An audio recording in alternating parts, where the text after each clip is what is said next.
Good morning, everybody. You're very, very welcome. You are welcome, as I said, to today's webinar. It is part of the HCI webinar series.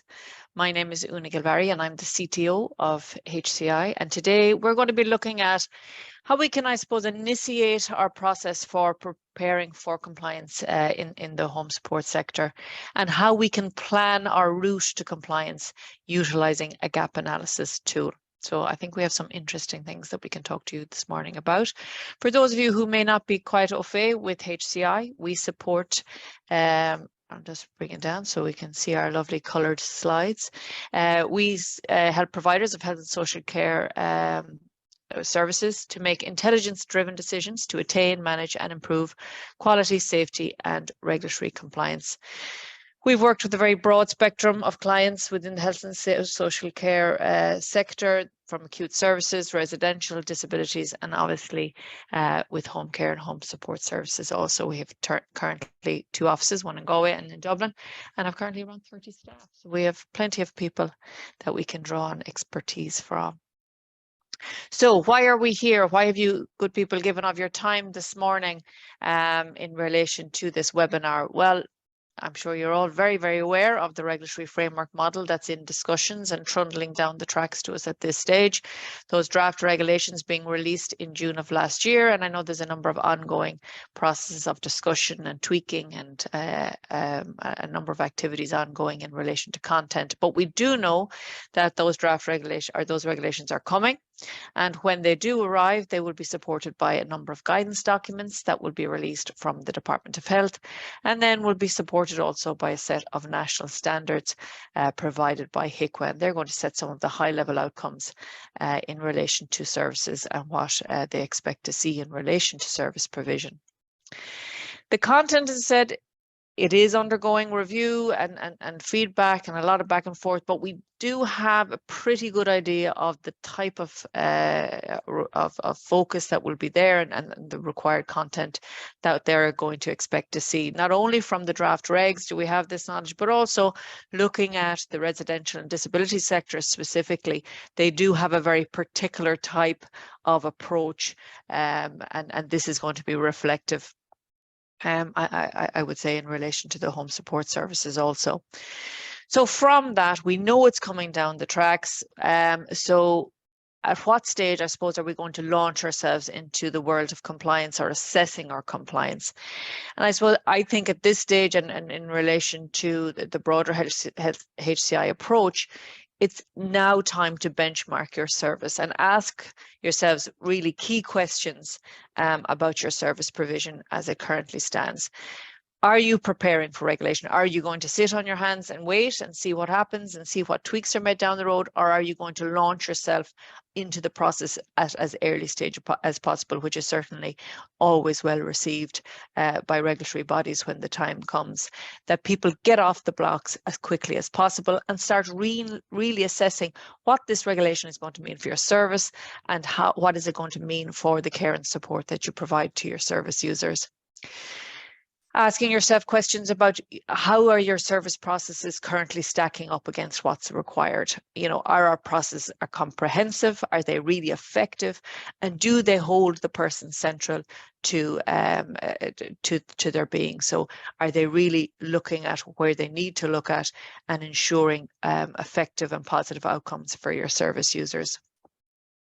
So when we work with service providers across the health and social care spectrum, and they're facing either into brand new regulation or changes to regulation or new sets of standards, the approach that we utilize is what we call a gap analysis approach. And I'm sure you all have heard of that before.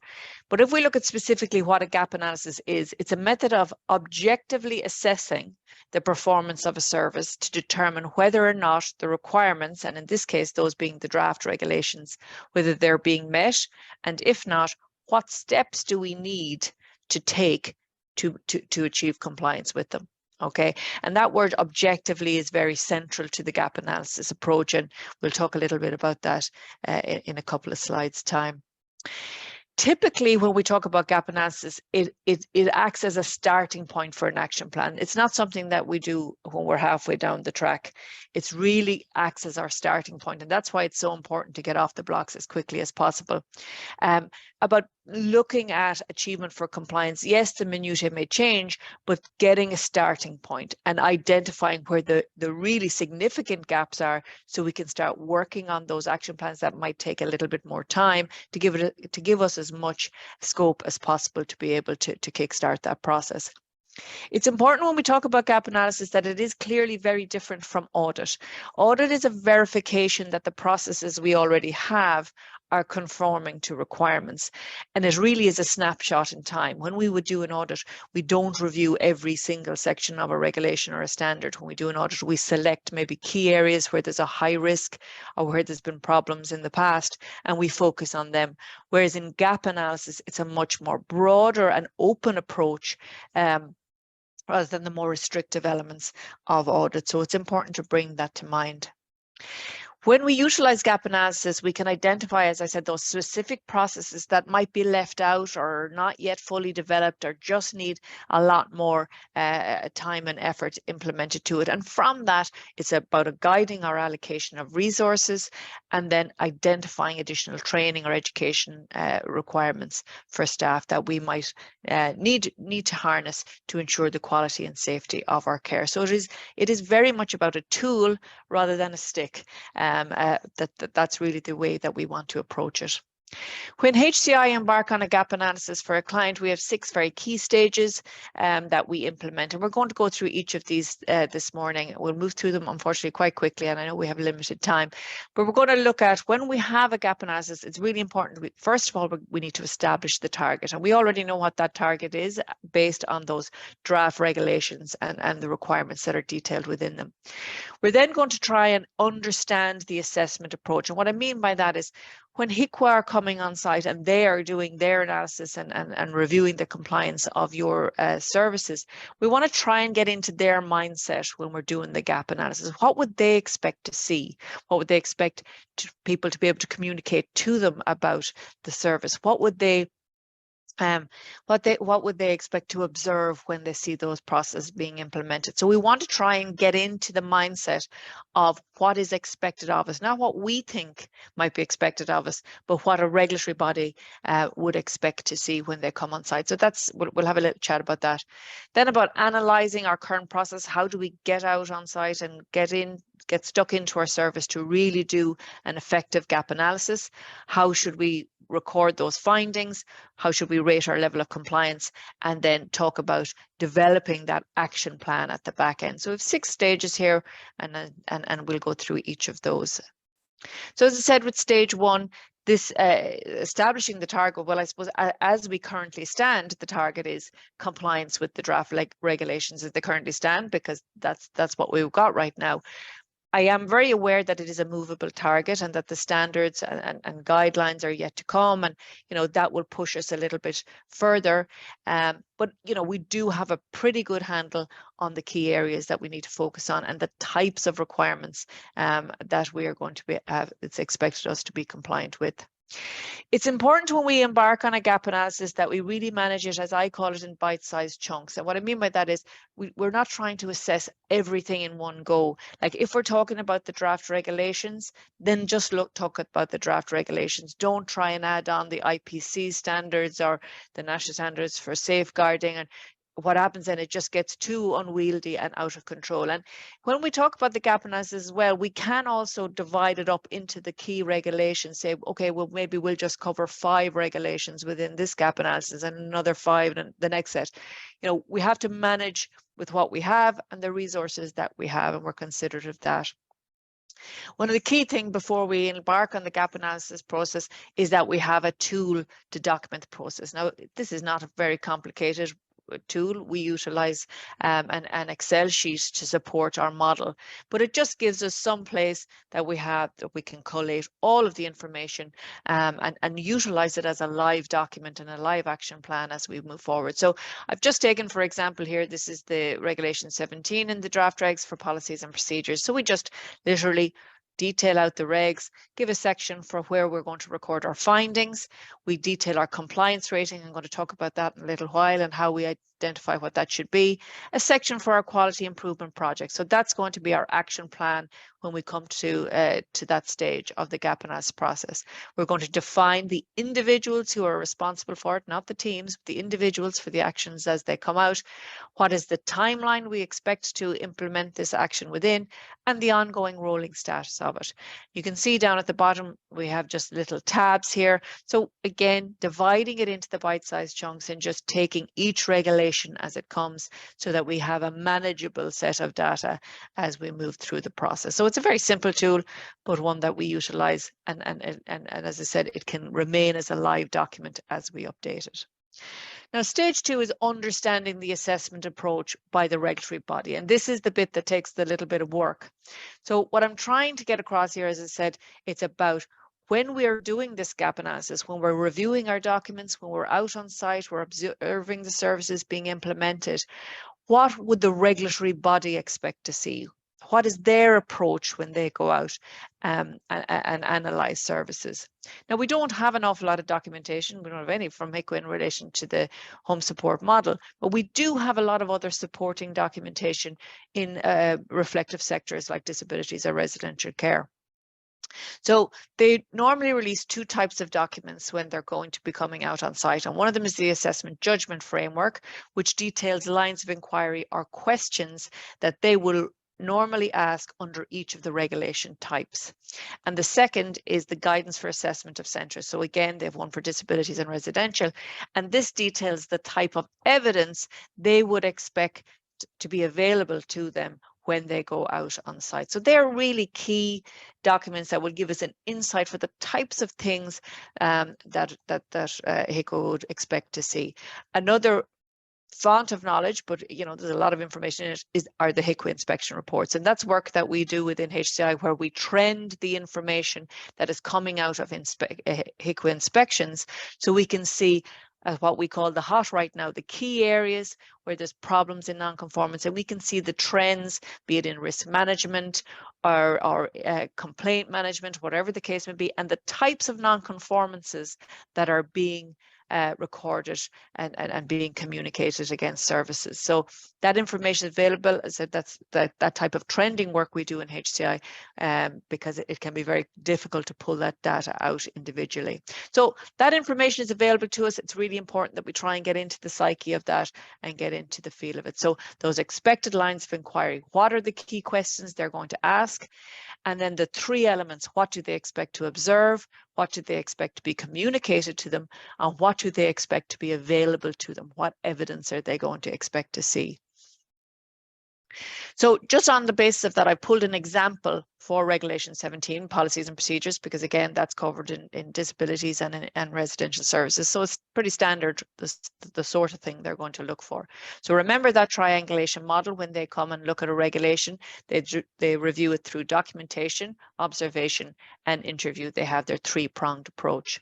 So if they looked at Regulation 17 today in the home support sector, and they decided to assess the policies and procedure requirement, they would expect to review documents such as your written policies, procedures, and guidelines. Who has approved them? Were they appropriately approved? Were they appropriately communicated to those who need them to be communicated to, or was the training completed on them? Are they being reviewed on an ongoing basis? Do staff have access to the policies and procedures? Are the service user records or outputs, are they reflective of the processes that are detailed within the policies and procedures? Is there access to best practice? Do the policies and procedures incorporate elements of best practice or guidance in relation to it? So that's the type of documentation review that they would be expecting to see. If they were to speak to people in relation to the communication element, they would expect staff to be very knowledgeable about the policies and procedures, whether they implement them or do they know how to implement them, and if the practice that they're implementing is reflecting the policy. Are they aware of the changes that may occur within policies and procedure? How is that communicated to them? How does the service provider ensure that these policies and procedures are implemented consistently? Is there a monitoring or assessment model like audit that's being implemented to ensure that they are being applied consistently? And are they being reviewed, as I said, as often as required, but at a minimum every 3 years? through observation. So when they would be on site and observing the service being applied, and they're considering policies and procedures, again, is the process in the policy and procedure the process reflective of the process that's being implemented? Are the staff able to refer to policies and procedures? Do they have access to them? Do they touch base with them? Are the roles and responsibilities taken by staff in application of service, are they reflective of the roles and responsibilities allocated detailed within the policies and procedures? And are the staff completing the records and documentation that's required as per the policies and procedures? So that's the type of, as I said, the approach you're trying to just get into the mindset when we're doing a gap analysis on site within our own services, that we need to have that approach and thought process, the communication, the observation and documentation approach. Okay, so we know what our target is. We have our tool. We also have a fair understanding of what the regulatory body will expect to see. So now it's time for us to actually embark on the gap analysis process. And remember that consideration of interview, observation and documentation. So when we do a gap analysis, this is not a desktop review. This has to incorporate these three elements. So from that, we need to schedule our gap analysis. And I've just given a very small screenshot of just a sample of a type of agenda that we would look to do. Now, first of all, you have to identify who's going to do this gap analysis, both the documentation and the on-site element of it. So who's going to be able to facilitate this process?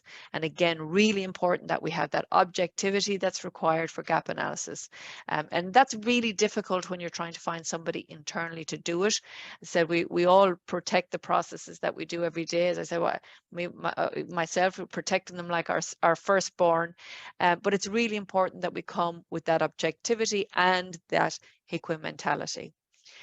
When we're doing the gap analysis, it's important. We have to cover all aspects of the regulation eventually. I mean, you know, as I said, we can do it in those bite-sized chunks, but it's not like an audit where it's a snapshot. We have to cover all of the regulations if we are doing a full gap analysis of the service. Generally, what I would say, the documentation review is kind of separate, but generally, if we were to complete a service gap analysis, the on-site interview process is normally completed over 2 to 3 days. So that's going to take a fair bit of scheduling and organization, and you know, who are the required attendees and who are we going to have direct communications with. So we need to have a clear divvying up of the agenda over our period of time. What is the timeline? How long are we going to spend on each section? What's the area for review, and who do we expect to talk to in relation to it? So that takes a little bit of time and consideration in that regard.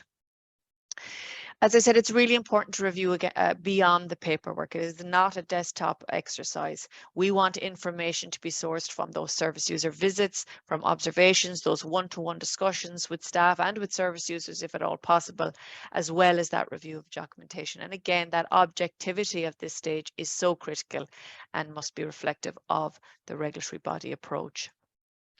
Just when you are going out and completing that observation and interview element of gap analysis, we're looking for evidence of implementation. If it's not written down, it didn't happen in relation to the documentation, but we're also looking to observe the practice that's being implemented. We need to obviously be considerate of privacy, dignity and consent in relation to our service users. It's really important that we speak to the staff on the ground that are implementing the process on a day-to-day basis, and not just the line managers. We would expect the line managers to be able to work to detail the spiel that's required, but we really want to talk to the staff on the ground, and that's reflective of the HICWA approach also. One of the key things within gap analysis, or within even any audit approach, it's really important that we talk to staff and communicate, ask them whether they know what to do when something goes wrong. In many policies and procedures, it has A to B to C, and if everything goes 100%, that's how it works out. But what happens if a hazard or a risk occurs, something out of the ordinary, and throws it off kilter? Is the policy and procedure considerate of that? And does it have a response mechanism detailed? Do they have an escalation process? Do they know what to do if something goes wrong? Because, you know, and again, that's reflective of the HICWA approach. They know everything will run smoothly when everything runs smoothly, but what if something goes wrong? And what is the response going to be from the staff on the ground? If we were completing a gap analysis, what is the types of documentation we'd look to review? I mean, it's a very broad spectrum. When we're looking for evidence of application of requirements, we'll need to look at strategic and operational plans, team charts, terms of reference, minutes, agendas, statements of purpose, continuity plans, and financial records. And when we talk about monitoring and measurement, I'd expect to see audit reports, KPIs, annual review data, incident management records, risk registers, quality improvement projects or initiatives, and all external reporting information. These would all be part of the documentation evidence that HIC would expect to see.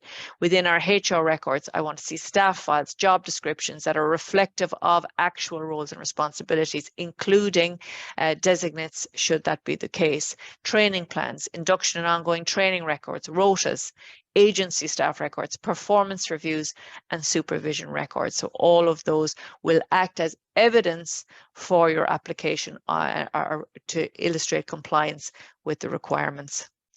Other documents, obviously your service user records are central to it, those contracts, their personal support plans and records, surveys, communications, complaint management records, and supplier contracts and monitoring records are really important also, particularly for those suppliers that are key to the quality and safety of care that you're providing. So we've gone out on site and we've done the doc review, we've observed, we've communicated, and now it's important for us to detail our findings. So that's about comparing the current evidence of compliance with the expected evidence compliance and identifying the gap. So I've just done a little selection here. This is just some random stuff. So say in relation to the findings here, the first one being the service provider shall adopt and implement written policies and procedures required by the reg. So a number of policies and procedures required by Schedule 2 were not available for review, specifically risk management, medication administration support, and safeguarding. So there are three pretty key policies and procedures that were not available. So that's one of the findings. Second requirement was that the policies and procedures should be dated and their implementation monitored as part of the home support provider's quality assurance process. So of my finding on that, of the policies and procedures released, all were dated. However, there was no evidence available to illustrate how the implementation of these documents are currently monitored by the service. So that's a significant finding also. And then the last one is about the review of the policies and procedures every 3 years, and detailed in the findings here, policies and procedures available were within the review requirements of 3 years and did contain the requirements of the regulation and national guidelines. So we seem to be ticking the box in relation to that. So we've detailed our findings. So our next stage then is we have to rate our compliance in relation to it. Now, generally what we would recommend is that you would utilize the compliance rating that your regulatory body utilizes. So we can only go on the information that we already have, and this is the rating model they utilize for residential and disability services currently. So you have two models of non-compliant, that being red and orange. Red is where you have the service is not complied with the reg and considerable action is required. Continued non-compliance poses a significant risk to the safety, health and welfare of the service user. So that they would see this as a significant and it requires immediate action. So this is the highest level of risk. Where we have a non-compliant orange, so again, they recognize action is required, but it does not pose the risk to the health, safety, welfare of the service user. So it's a problem, needs to get sorted, but they're not concerned that there's an immediate risk to the service users in relation to that finding. Substantially compliant is a somewhere go-between. So generally they've met the requirements, but not quite as nice as they'd like it to be.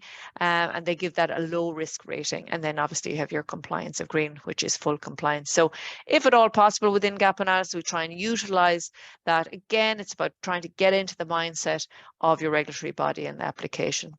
So based on those findings that we talked about a few minutes ago, I've allocated a non-compliant red to the first one, because if we have no controlled processes, specifically in relation to risk management, medication and safeguarding, they are key central policies, then there could be a very specific risk, direct risk to the service being provided to service users.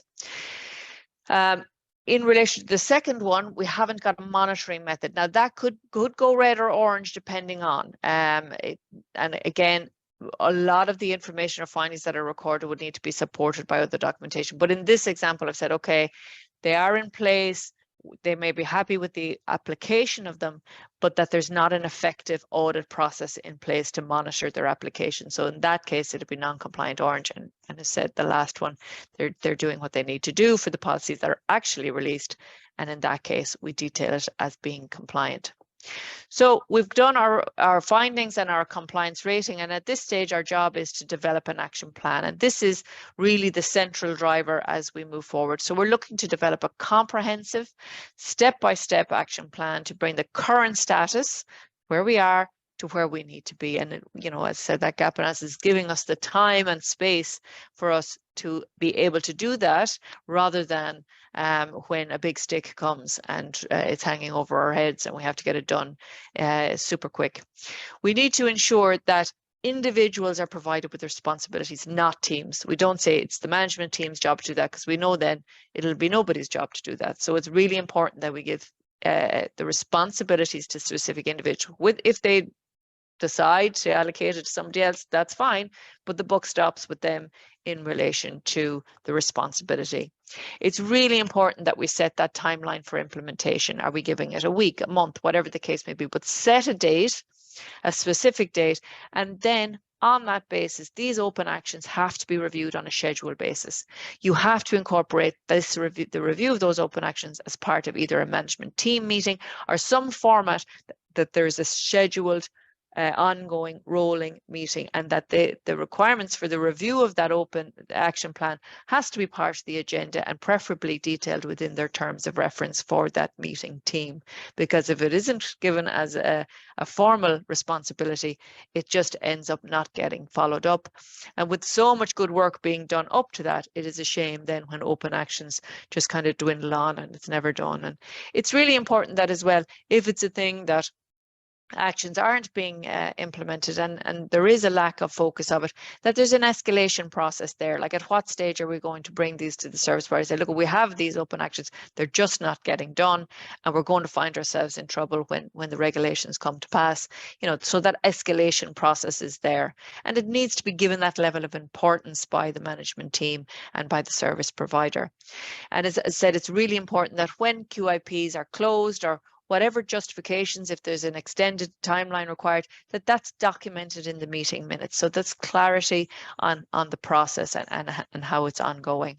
So as I said here, I've developed some QIPs. So one of them might be to develop, approve, release the policies and procedure for risk management, medication, administration, safeguarding in line with regulatory requirements and best practice. And the second would be complete training for all relevant staff on the approved policies and procedures. So we've given specific responsibilities and the timelines, and detail the status in each case. And the second one, so this is in relation to the monitoring process of policies and procedure, update the audit schedule to ensure that all policies and procedures are incorporated into the scope of audits to review implementation practice. So there may have been an audit schedule in place, but it didn't have all of the policies and procedures addressed. So in that case, again, given the specific responsibility, a timeline and a status ongoing in that regard.